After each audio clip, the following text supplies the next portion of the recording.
was very true to the area and to the people, even though the leading guy in it, Adam Driver's, not from Paterson, New Jersey, but. Wait, Kylo Ren's in it? Yeah. Wait, so Kylo Ren's in it, but he's not from Paterson, New Jersey. The actor isn't. The character is. He plays a guy who drives a bus for a living and writes poetry. Wait, so Adam Driver plays a driver? Yes.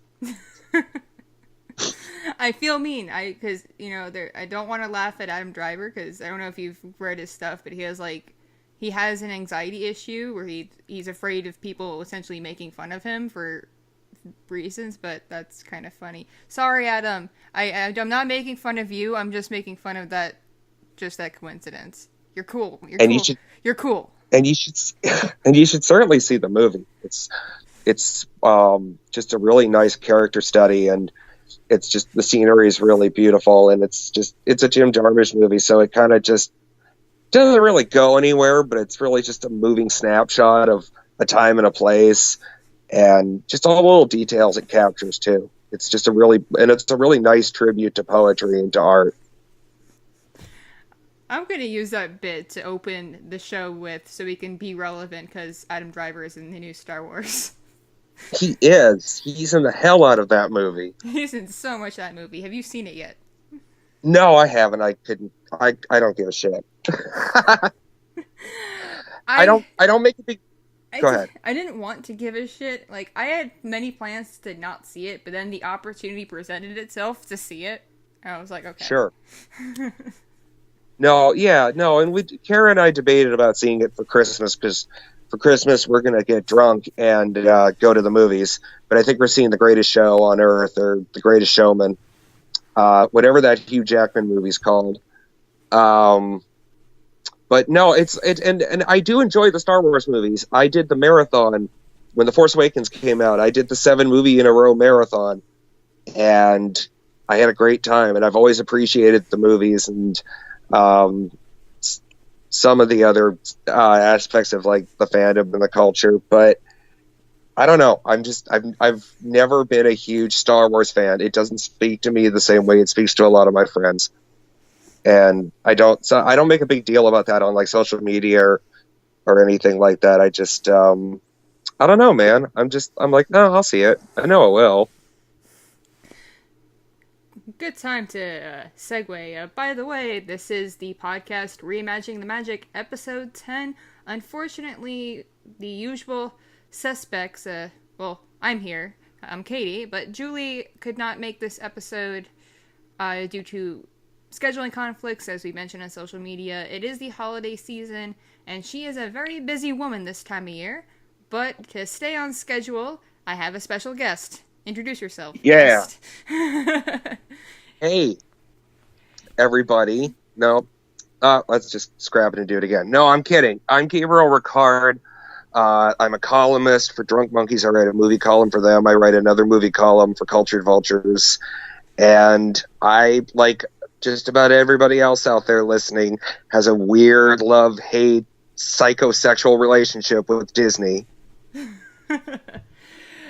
At first, we tried marketing this as like a G-rated podcast, but I think we got like 4 episodes in before we just started swearing and making sex jokes, and we just like, yeah, no, we're not family friendly 100%. So we do. How can you not? We do warn though, like the ones that we get a little blue, especially like on the videos. Like I'll pop on like, hey, we swear in this one, so you have a problem with that? Yeah. Turn it off, but. I'm like, yeah, we got about a few in for it's like, we're a couple of adults. We use honest-to-God cuss words. And sometimes we just have to drop a reference to something as adults. Yeah. Absolutely. No, it's a little unhealthy just how naturally I swear. My landlord's 11-year-old sister thinks it's the funniest thing she's ever heard in her life. I can't even, it's impossible not to swear at this point. I have a small child. I do my damnedest to not swear around her. But the Sure. moment I'm around adults, it's like, I can say whatever I want. I forget when I'm out in public, honestly.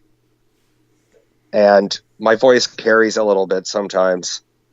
So I'm sure, but my logic just moving around in public, and it's not great logic, but I have it, is that if those kids go to public school, they've probably heard worse.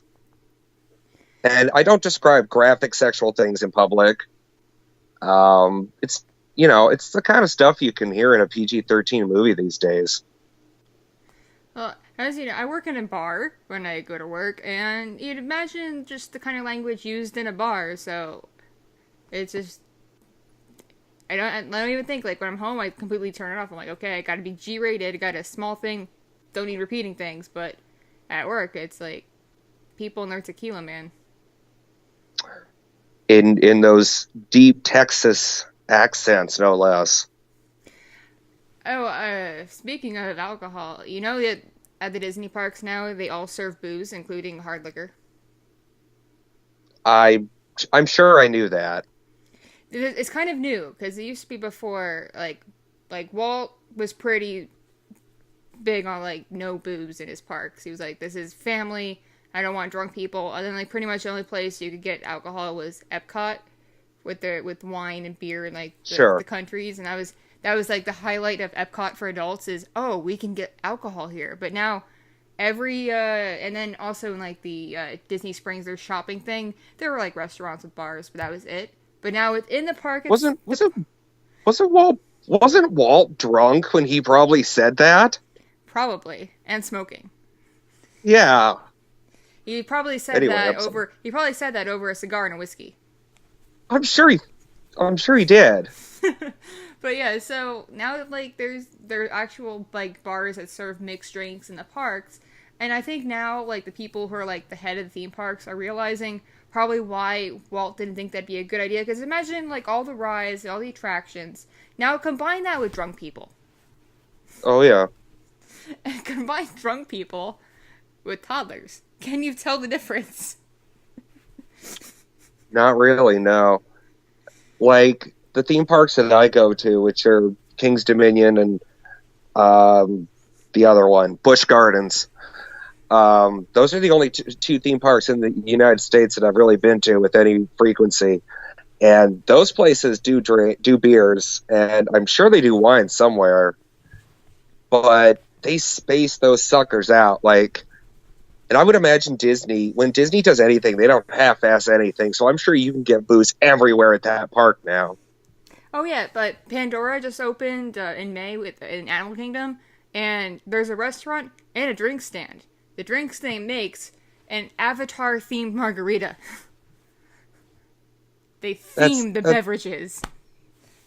Yeah, because wait, Avatar the show or Avatar the movie? The James Cameron one, not the good one. Oh, all right, okay.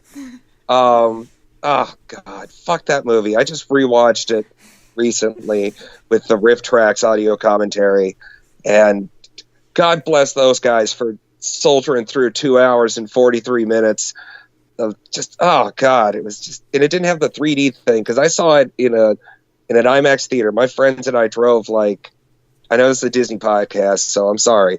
My friends and I drove like 12 hours or whatever it was through Georgia, stayed in a hotel just because my friend had to see that movie on a real IMAX screen in 3D, and we saw it, and it was really pretty, and I'm amazed I didn't fall asleep, and it did not age well. So fuck that movie and fuck that drink. Well, you know, it's completely appropriate because the Pandora, the Avatar stuff is in a Disney park. It's in Animal Kingdom, and Disney just bought it. Disney now owns it. Yep. Disney owns the rights, so it's completely appropriate. You can say fuck that movie and fuck that franchise on a Disney podcast, and it's appropriate because Disney owns it. So yeah, fuck you, Disney. True. You made a poor decision buying that. And I hope James Cameron gets herpes. Well, I think it's funny because I think they're really hoping because they're making sequels that it's going to be like the next Harry Potter, and it's not. It's not. It's not. It's not that. I remember when I saw that movie, I went with a friend because it came out while I was on break from college, and I was actually home, and I actually fell asleep during the movie. I didn't know what happened from like about 20 minutes in until right before the end. I slept through it. And I went like 3D. And I just fell asleep. And I actually finally saw it on like Blu-ray. I own it on Blu-ray for some reason. And I watched it and I'm like, oh, no wonder I fell asleep. It's boring. It's really, really goddamn boring. As boring and pretentious as Dances with Wolves can be, not to mention pretty problematic movie as well, at least that movie, like, is fucking interesting for the most part, like, compared to Avatar, which is one of the many movies, Ferngully's the other one, that Avatar was accused of lifting material from.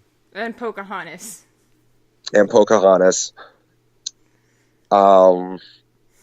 Which, Disney botched too, but whatever. No, the only good takeaway I can give you from Avatar is Sigourney Weaver's character and performance, and I'm not even sure if she's in the sequel. Sigourney Weaver was amazing, and I'd have to say it really did boost Zoe Saldana's career. I think so. Like, even though she was completely computerized over, it still boosted her career. It did, because she's one of the only people in that movie who comes out of it not absolutely ridiculous. She was able to sell her character well. She's like, I'm an alien race, I'm an alien warrior woman, I represent a whole different species, these are foreigners in my planet. She was selling it. She did a really good job. She did. And I hadn't thought about it that too carefully, but you're right. You're absolutely right. She did a really good job. Because then she's in Star Trek as the new Uhura, so... She is, and she's been excellent in all three of them, even the second one, which I didn't care for. But no, she's just phenomenal, and everything she does, she brings just an extraordinary energy, and just about one of the baddest eye contact things going today too. I was, so, as you know, Oprah is getting back into making movies. Yeah. Have you seen the trailer for the next thing that Oprah is in? Are we not allowed to say the name of it? Well, it's being made by Disney, so you can say it. Oh, okay.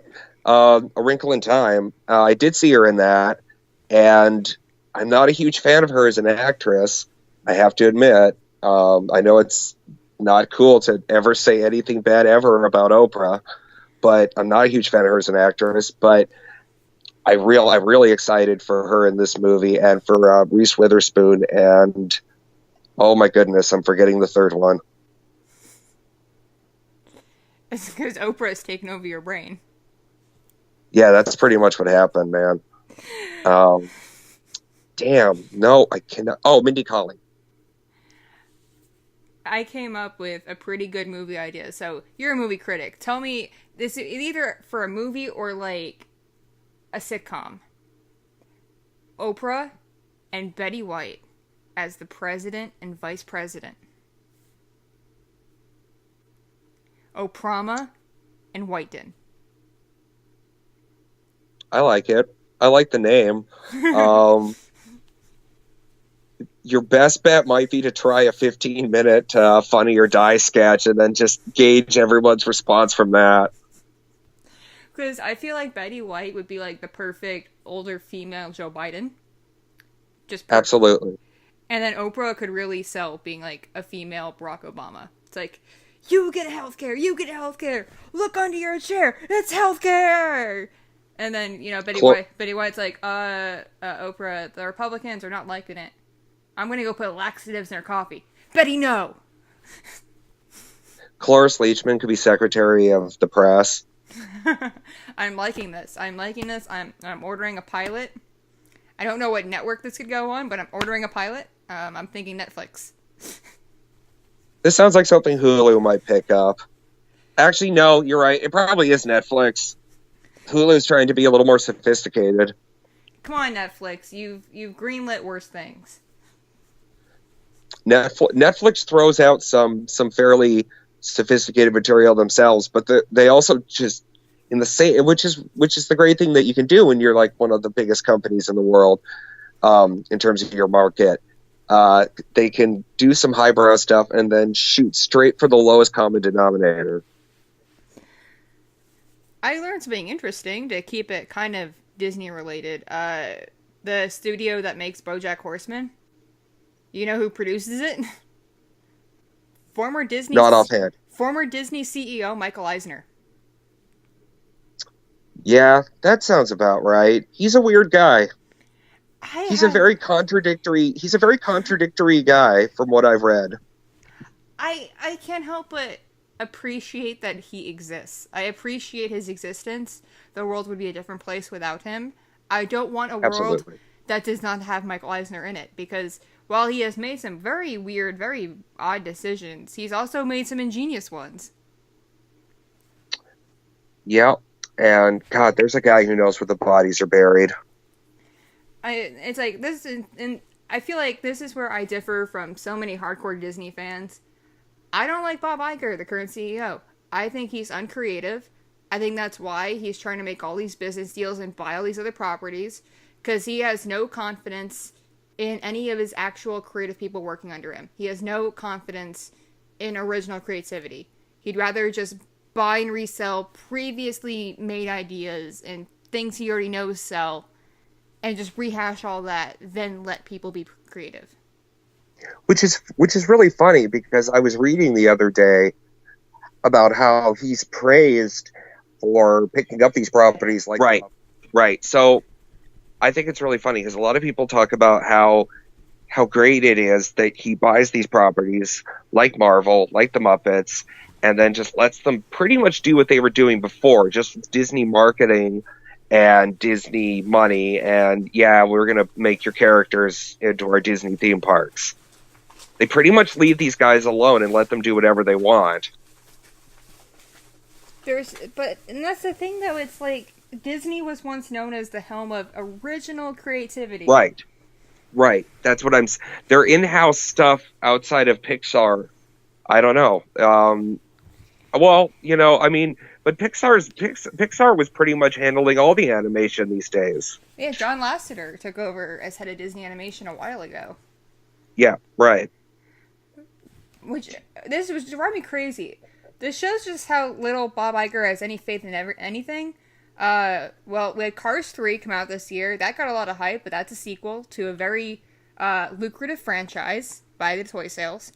But for Coco, there was no original Pixar short in front of it, like there usually is in front of their movies. No, there was a Frozen short. A lengthy one at that.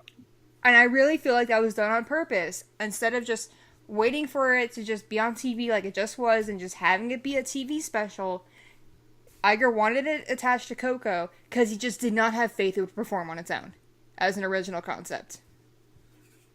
Right. No, I agree with that. Outside of, like, Mexico. And I call complete BS on that. I'm like, Iger, people like original stories, even from cultures they may not be familiar with. It's called educating people. Maybe now people who didn't know anything about Mexican culture have a new appreciation for it and aren't going to be dicks to people. And I mean, you just have to put that Disney marketing behind it, and the movie will sell itself. This isn't like the studio that does Kubo and the Two Strings and bless Laika, just bless Laika. I love Laika, yeah. They have no marketing budget. They have no marketing budget, so it's awesome that their movies make back their budget, or do a little better than that. But no, so it's particularly insulting that this guy who runs this company has access to this money and this marketing, and the fact that you just say Pixar and every adult takes their kid to see it. All you have to do is just do that. Literally, that's all you have to do. And even with all that in mind, he still has the insecurity, as you mentioned, to attach, this obnoxious 21-minute Frozen short that no one asked for and wound up hurting the company anyway because it was a PR nightmare. And what bothered me is that little kids were confused by them doing that, because Like, my daughter's turns 4 in February, and so she got confused. Like, at first she thought she was watching an Elsa movie, but then it wasn't an Elsa movie, it was Coco. Yeah, and you can't talk. I mean, Disney has a distinctive style and everything, but I mean, you're talking about two movies that are fairly different from one another. And, like, for kids, I'm gonna say kids under 6 really can't make that distinction. So if they're just sitting through a really, like, not a 5-minute short, but a 20-minute thing of Frozen, they're Yep. in their mind, you're like, oh, I know these characters. I'm gonna watch more of, Elsa and Anna. And then all of a sudden, completely different for, like, the next 90 minutes. It's not good because it's like it confused. Like I asked her, like, "What did you like about the movie?" And she's like, "I liked Elsa and the funny dog." And extremely unfair to Coco. Extremely, because Coco freaking made me cry. Yeah, no, I liked it a lot. I enjoyed it. Because watching Coco, especially for families that have the blessing where multiple generations can interact together, like just watching the character of Coco with the child, that's like my grandmother with my daughter, and it kind of made me like just get really sad in my heart because I'm like, aw, that's exactly what it's like. Oh my goodness. Well, that certainly beats me just saying that I think it's the best Pixar movie to date. Certainly didn't have the same emotional resonance with me, but I loved the movie nonetheless. Well, it's because it's like, you have like the elderly who are like 80 and older. They can't really do much, but you can tell that they just love having small children around them because Sure. when you hit that age, it's nice to see children. And you'll put up with damn near anything if it doesn't physically hurt you. Yeah, no, especially when so much, a lot, if you're of a certain age, a lot of the rest of your day is probably surrounded by people who are similar to you. And I mean, there's no better expression of energy and joy than a happy child. And it's like, for a lot of older people, it's people taking care of them or just being alone. Yeah, It is like it's a you can even see that in Coco. Like Grandma Coco was often just kind of left alone to sit in a corner. hmm And I'm like, that was some commentary right there about treatment of the elderly. I would say so. But I do say, but there's still the fact that the family is very inclusive of this elderly matriarch, even though the matriarch is technically her daughter now. That it shows just how strong family is in the Mexican culture, just how strong it is. And I think it also made a commentary on how Americans treat our families, like the fact that we do ditch our elderly in homes or leave them by themselves being cared for by nurses, and we only get together on the holidays. Yeah. Um, it was just a really beautiful movie, and you're right. I loved the whole thing about elder care, and it wasn't an aggressive point either. It wasn't like this whole commentary on elder abuse. It was just, and especially children, the children of elderly parents. I know a lot of children of elderly parents who aren't setting out to forget about their parents or their grandparents. They're just busy. It's easy to forget.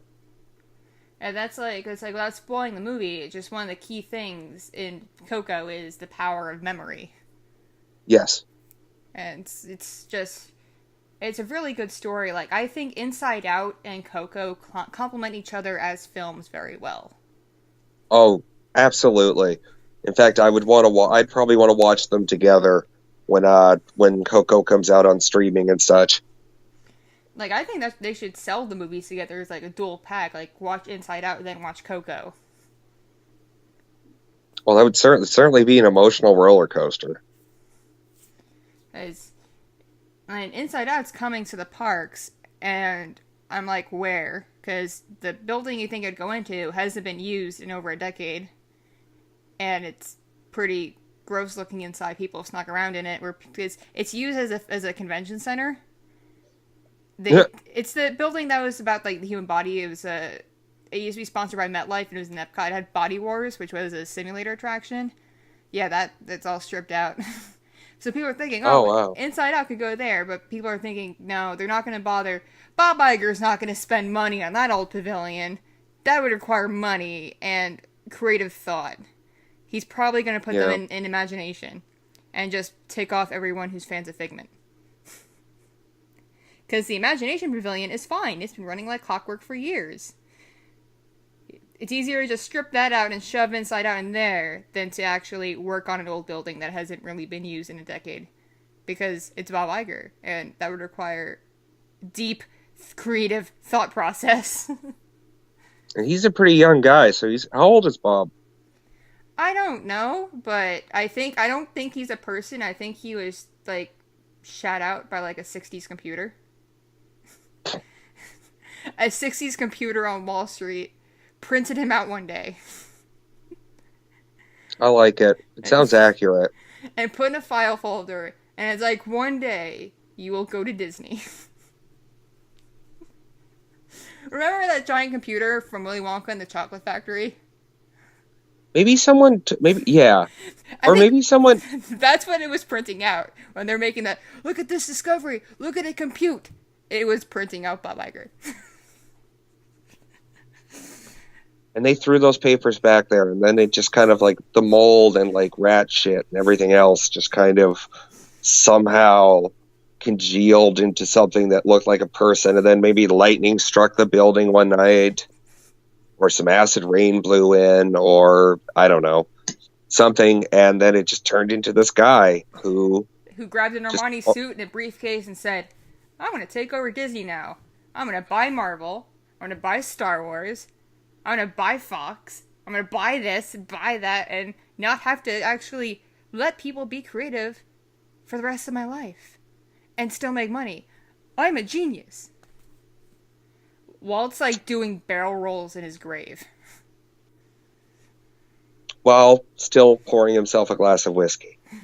And smoking that cigar. It's a big coffin. And smoking that cigar. It's a big coffin. There's a lot of room in there. Because they had to bury him with, I don't know, his favorite child, who may or may not have been Kurt Russell. Oh, you know how, have you ever been to a Disney park? No. Okay, so in the 90s, there was an attraction called Extraterrestrial Alien Encounter. It was a Michael Eisner idea. It was probably one of the scariest attractions ever in a Disney park. Basically, you were sitting in just, like, these seats that had, like, little things on the shoulders. And it's supposed to... The setup of the story was you get to, like, meet an alien. But it would be all safe and contained. You just get to see it and they talk about it. And, of course, the story is it breaks free and terrorizes the audience. And so when it breaks free, the lights go out. And it's, like, a sensory experience where, like, air blows on you. Your seat rumbles, so it feels like something's, like, crawling on you. Water sprays on you. Yeah. And originally, the alien that Michael Eisner wanted for it was a xenomorph from Alien. Which he did use in a ride called the Great Movie Ride. He got the rights to use it for that, but for whatever reason, it did not go through for Alien Encounter, and they wound up creating just the whole original thing. So now that Disney owns Fox and owns Aliens, I hope Eisner just walks up to Bob Iger's house and just pees in his bushes and just pees there. Just goes, fuck you, and pees. It's like, I wanted the alien. I wanted it. Mine. Yeah, I didn't know any of that, man. And I'm still just kind of coming to terms is a strong word, but I'm still just processing the whole Fox Disney thing. And God help me, I don't want to think about it anymore. Because it just makes my fucking head hurt. Let's segue if we can, if you're down, into the original reason why I asked to do this podcast. Oh yeah, you're ranting about your favorite underrated movie. Go right ahead. And then I want to hear yours, if you're willing. Here, you do your underrated. I'll do my overrated, because my overrated is a way stronger opinion. Okay, yeah, I like it. By the way, I don't know what your pick for that is, but mine would be The Little Mermaid. Anyway, so My favorite underrated Disney movie of all time is The Great Mouse Detective, which I just rewatched about a week ago because I saw an interview that Disney had done with Vincent Price, or somebody had done with Vincent Price. He had just finished recording his role as Ratigan for the movie, and it's one of the it's your pretty standard playful Vincent Price interview, but it just put me in mind to watch the movie again. So I was like, all right, sure, let's watch it. And I did. I rewatched it, and it's one of those movies that just gets better and better every time I see it. I mean, besides Vincent Price, it's one of the best Vincent Price performances of all time. I have one of my columns is called "Make the Case," where I pick an actor or an actress, and I pick their 5 most essential movies that I think you should see. And I know I put Great Mouse Detective on there for the column I did about Vincent Price, but even outside of that, it's a great Sherlock Holmes story. It's even though Basil of Baker Street is not actually Sherlock Holmes, the tone of the story and the style of the story and the energy of the story and the atmosphere and everything else is very true to form. And you even have a cameo from Sherlock Holmes, and they used an old recording of Basil Rathbone for it. And Barry Ingham, who does the voice of Basil, and is also the voice of the little rat that calls Ratigan a rat and gets fed to Duchess or whatever the hell her name is. Just does an incredible performance, especially when he's playing off of the little girl who did the voice of the daughter. But they just play off of each other really well. And Val Betton, who did the voice of the Watson type, is just a great foil too. And I don't know, it was I know the one thing I do know about it was that it was one of the first movies that Disney made in the 80s that finally gave them a sense that they were going in the right direction, because I know it made back its budget plus a few million more. It was one of the more successful 80s Disney animated movies, and it's just completely forgotten about today. You know whose career it launched? Who? Ron Musker and John Clements, the people who brought you Little Mermaid, Aladdin, Yep. Hercules, Treasure Planet, Moana. Yep. You're right. You're absolutely right. Even though what I said about the Little Mermaid aside, those guys directed some of the best Disney movies of that period. They knew. Oh, they also did Princess and the Frog. I keep forgetting they did that because Princess and the Frog has Randy Newman music, and the fact that they didn't use Alan Menken really throws me off. And I'm like, it's Ron Musker, John Clements, Alan Menken. That's it. You're right. You're absolutely right. The Princess and the Frog had a much different... I didn't even know those guys had directed it, just because it didn't feel like one of their movies, because their movies are fairly distinctive. They have a very distinct feel to it. Even Treasure Planet, which arguably did not follow any Disney formula at all, and that was their passion project. That's why they made Hercules, because if Hercules did well, they could make Treasure Planet. Yep. And of course, they did an amazing job on Hercules, but and yet there are very significant differences between these movies, even as they all seem to kind of have a similar energy and atmosphere about them and style. They are very different from one another at the same time, and I would still dare say The Great Mouse Detective is my favorite of their movies. Oh hey, someone came to join us. A newly acquired Disney property. My cat Nightcrawler. One of the X-Men. Disney owns it now. You're right. Hey, buddy. He just came right over and sniffed the microphone. What's up, Nightcrawler? He is just being a bro. This is very unlike him. Usually he is chill, I sleep on the couch somewhere cat. But he is a buddy. He is purring and he is super cute. And he's called Nightcrawler because he followed me home at night and he is a Russian blue cat. So he is blue and fuzzy. The name fits then. Anyway, can I have a can I do what I'm doing, Mr. Cat? Can I do that? He says jingle jingle because he has a collar. I heard. He sounds like a really sweet cat. He's my buddy. He turns 9 next year. That's a pretty solid age. He's a bro.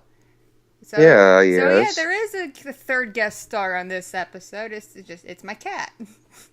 Didn't take long for the cat to upstage me either. He's so cute. Well, you were talking about mice and rats, and he got offended. Apparently, he had to weigh in, and I'm glad he did. I'm glad he put me in my place. You're talking about Vincent Price, and he's like, "Well, Vincent Price did not play a cat, so." I raise you a Thomas O'Malley. I don't know there you go. Who played Thomas O'Malley. Oh God, I can't think of the name offhand. I love the commentary on the Aristocats movie that the movie'd be great if they didn't have actual kids playing the kittens because those kids were terrible. I don't even remember the kids. Honestly, I know they're in them. They sound annoying. Yeah. Well, that's actually a complaint I hear a lot with The Great Mouse Detective is people hated the sound effects. They hated the Foley. They hated it.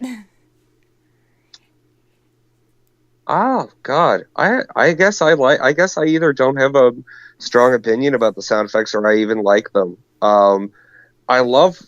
There's a few sounds in that movie that I remember really enjoying. The sound of the clock at the end of the great sequence with Big Ben. The sound of hoof prints on the wet London streets is another sound I remember. I'd say I'd like the sound effects. I didn't know people hated them. Oh, also people were offended by the booze and the mouse titties.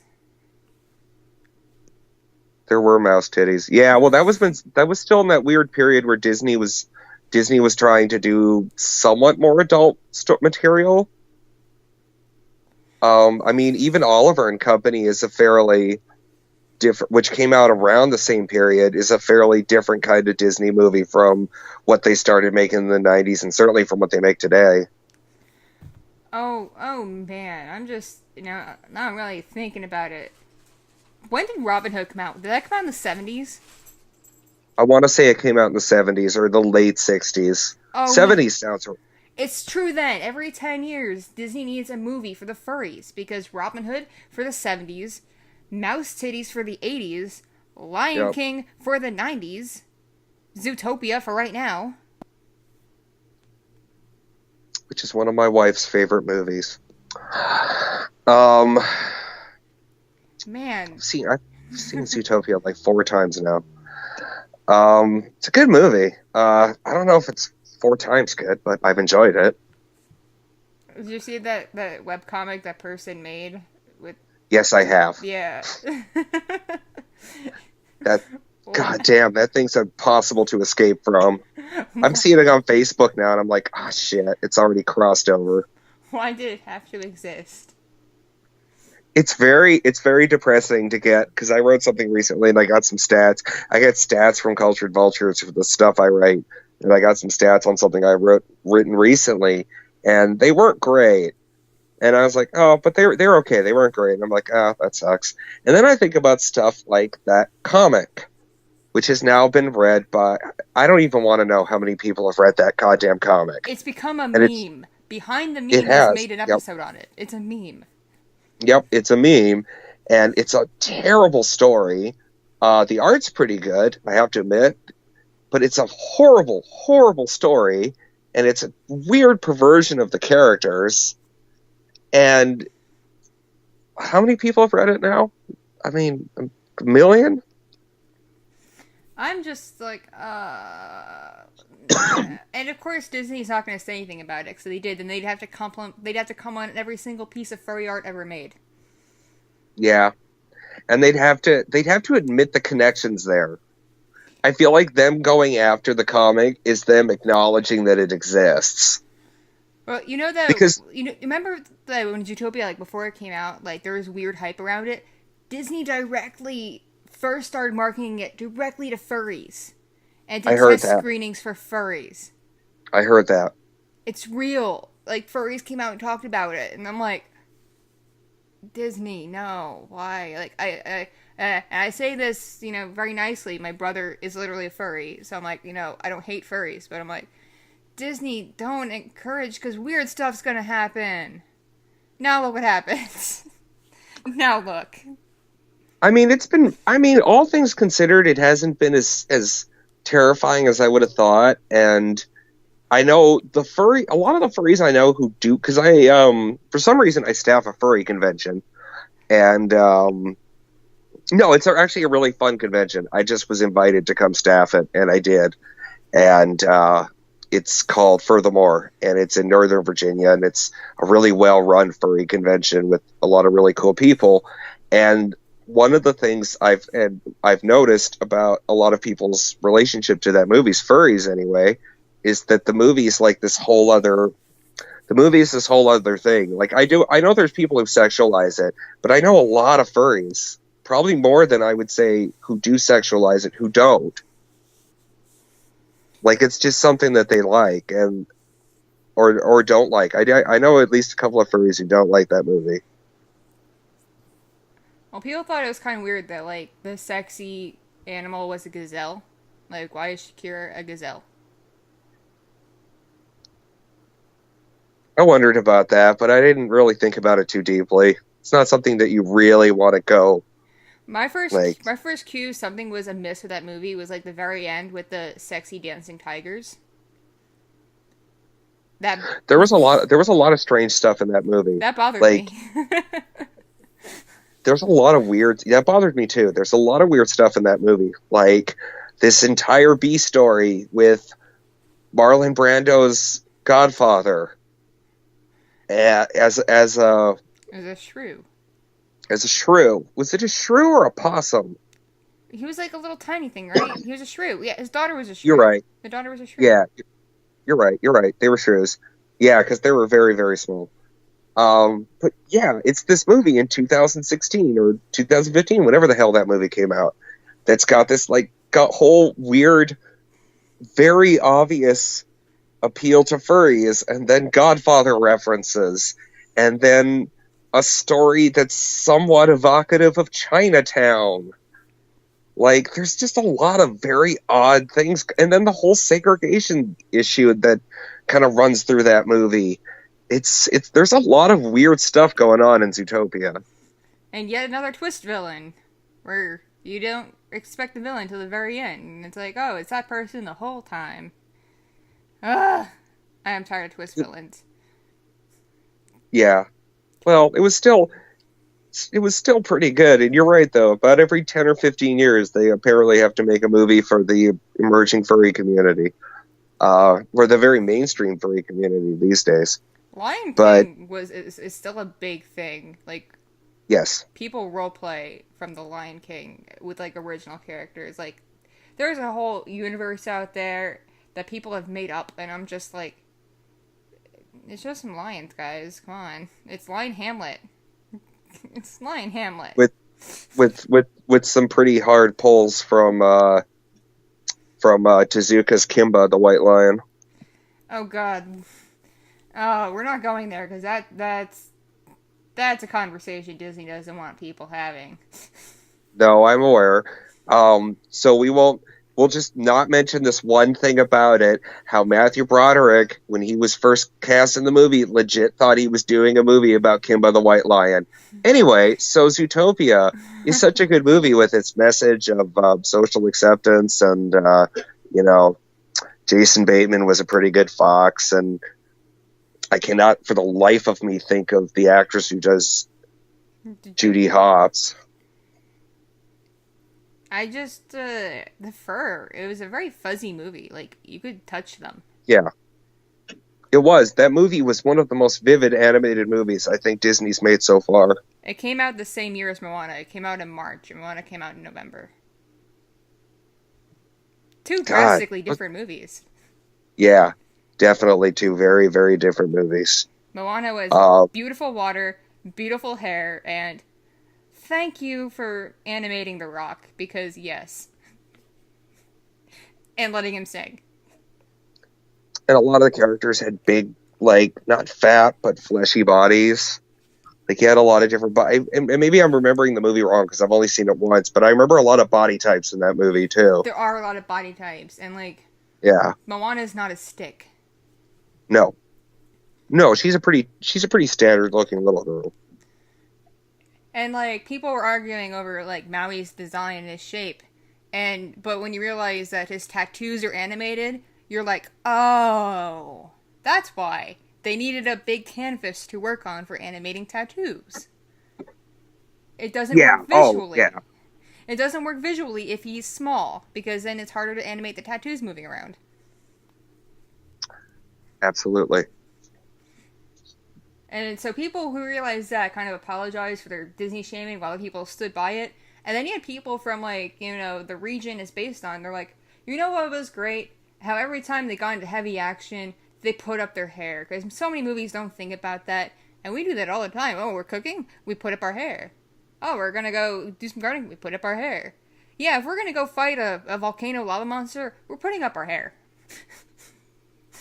And I'm like, oh, good on you people. Because Julie and I have talked a lot about how much we love this movie. We love it a lot. I liked it for the most part. Yeah, I don't have any significantly strong opinions about it. I just thought the music was really good. The animation was absolutely stunning. I really liked whoever did the voice of Moana. Oh, a brand new actress, Auli'i Cravalho. She was brand new, discovered for the movie. That explains it, because her voice just sounded completely different. It didn't sound like anybody I'd heard before.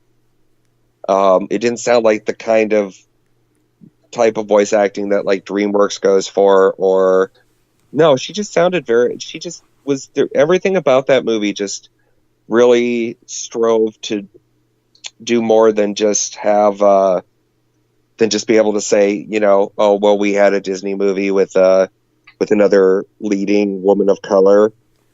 And also, I thought it was great that in the advertisements, this new actress, she got top billing over The Rock. Yeah, which I think The Rock thought was completely appropriate. The Rock is like one of the coolest guys ever. He certainly seems to be. You know, there's a movie right now that John Cena voiced. Right now. Yes, I did know that, although I don't know what movie it is. It's Ferdinand with the bull. Is John Cena the bull. And yet the only professional wrestler who's been on the recently acquired by Disney television show The Simpsons is Bret the Hitman Hart. No other pro wrestler has ever been on The Simpsons. I didn't follow pro wrestling when I was a kid. It was just something I didn't understand. I heard that, didn't a pro wrestler die doing something? Like coming in on a rope and died? Yeah, actually, Bret Hart's brother Owen died 18 years ago, coming down from the rafters on a harness thing that the harness broke, and then he just dropped straight down. Well, that's awful. Why do people do this? He apparently, his widow sued the company because she believed that they were negligent and forced him to do something he didn't want to do. I want to say they settled out of court. I don't quite remember how that went. But what was I going to say? Damn, I lost my train of thought, which probably means that I should let you go pretty soon. I do want to hear your overrated Disney movie. Oh yeah, this is going to probably make people angry. I've gone off on this before, but I think Mary Poppins is the most overrated thing ever, and I'm kind of mad that it exists the way it does. I think I actually knew this. I love Julie Andrews, and I love Dick Van Dyke. They deserved a different movie together. They deserved a different movie. They did not deserve a movie that pooped all over P.L. Travers. Did you write about this on Facebook? Because I'm pretty confident that you did. I have a few times. Every time I Okay. see someone talk about Mary Poppins, I'm like, stop. Do you not know the heartbreak that the author of the books went through when that movie was made? And how now Mary Poppins is only known as a Disney movie and not as a series of books? Now when people think Mary And Poppins, they think Disney, Dancing Penguins, and Julie Andrews. They don't think of a book series. no, they don't. I knew it was a book series, but that was just the family I grew up in. And it was a slightly more progressive film for Walt, considering that the kids are all very pro socialist. It's like because they want to feed the birds. Yep. As everyone knows, Walt was a true venture capitalist. Oh yeah. Well, just a wee bit, I think. But we have to redistribute the wealth. Feed the birds, Father. Feed the birds. Oh, but it's so overrated. She didn't want. First of all, the reason why it's live action is P.L. Travers did not want it animated. She did not want Mary Poppins to be a cartoon. There's still a cartoon in it. There's still animation in it. There's dancing penguins. Yeah, which I understand she wasn't very fond of. She said, like, Mary Poppins was a serious character to her and not full of frivolous nonsense. What's Mary Poppins in the movie? Nonsense. Pretty whimsical. Not that the books lack whimsy. I've read a couple of them. But it's not that the books lack different kind of whimsy. She instigates whimsy, but she herself, she's not a female doctor from Doctor Who. Yeah, no, she certainly isn't. She's not Miss Frizzle. Yeah, Miss Frizzle would probably be. Miss Frizzle clearly borrows a lot from Mary Poppins. I love that character to death, but it's basically just Mary Poppins if Mary Poppins was hitting the conch. And more animated. Yeah. But I'm just like, and just when people learn about what P.L. Travers went through when Disney was just getting the rights, and then, because part of when she agreed to it is she wanted to be involved in every step of making the movie, and it took so long to make because she was nixing everything. And from people who are Walt stans, it's so she was, bossy and difficult and couldn't see Walt's creative vision. But from the standpoint of P.L. Travers, Mary Poppins meant a lot to her, and she didn't want this big corporation crapping all over it. Right. Which I always agreed with. And she cried she went to the premiere, and she cried.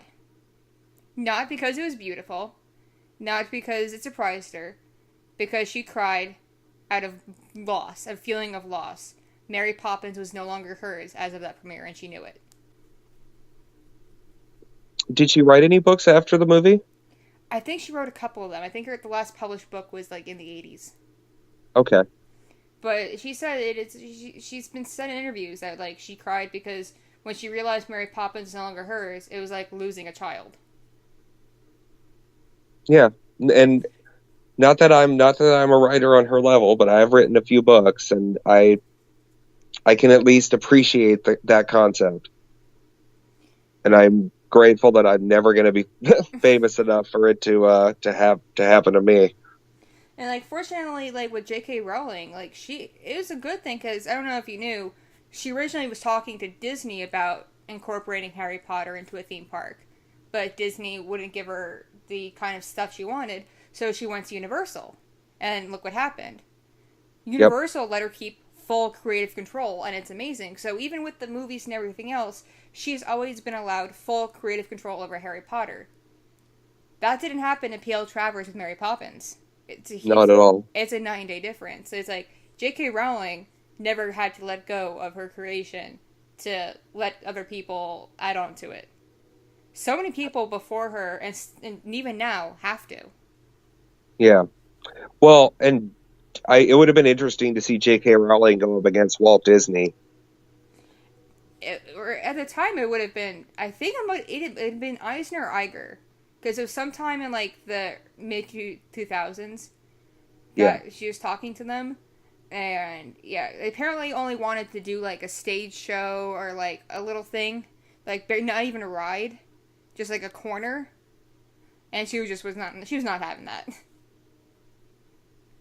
No, and I'm glad I haven't been to the Wizarding World of Harry Potter, but I know enough about it to know that it's good that she got to do her vision of it.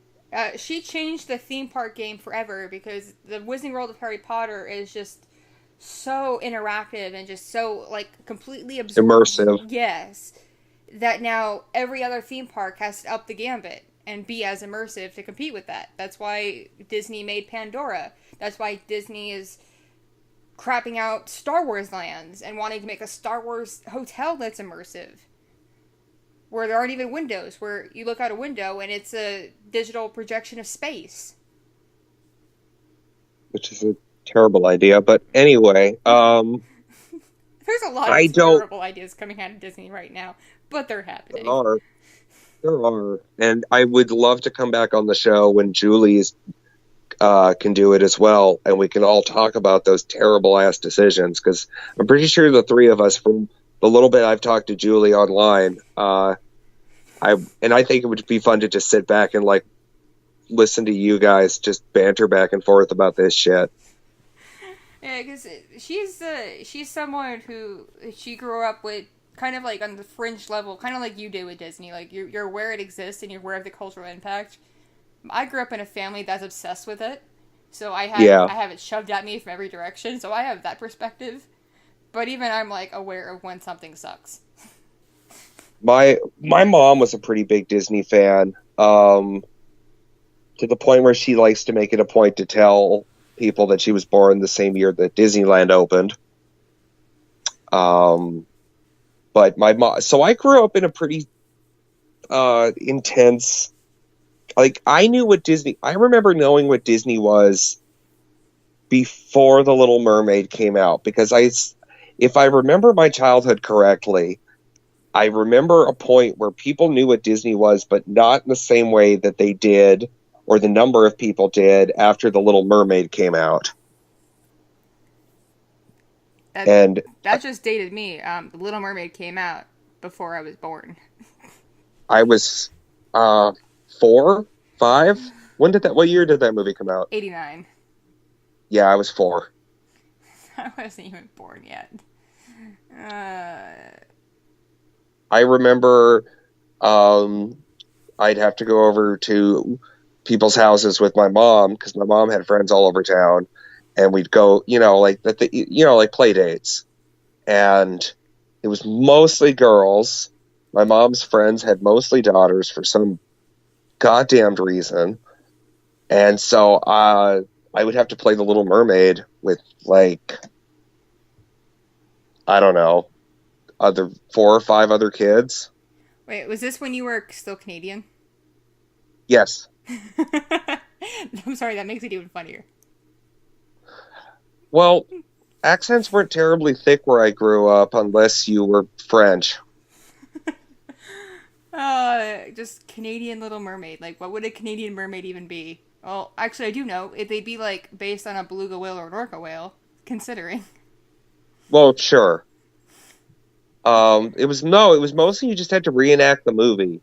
That was a lot of what kids did when I was a kid. If we weren't playing something like dodgeball or something where we were trying to murder each other, we would be essentially reenacting movies badly. I think that's something that kids just innately do, because Yeah. my daughter does that. She does that with the Lion Guard. That's great. And she was doing it with My Little Pony movie. She will act out movies as she was watching them. Like, when she was watching Coco, she really wanted to run around the theater and act it out. Sure. She really wanted to. That makes sense too. That's definitely your kid. She actually climbed up on that like platform part in front of the screen to get as close to it as possible. God. So I would that's go. that's my child. That's a pretty awesome child at that. You've done a fantastic job with her, and I hope you'll keep that on the podcast. I will. I'm like, Yeah, she's a pretty rad kid. It's she is. she's part of why we're recording so late. But Julie even agreed. We got to keep on a schedule. We're small creators. You know, we Yeah. got to stay on the schedule, or else algorithms won't like us. Right. No, I know. Like I'm just my whole evening. You ruined my whole goddamn evening is what you did. Um, and I say that with great love.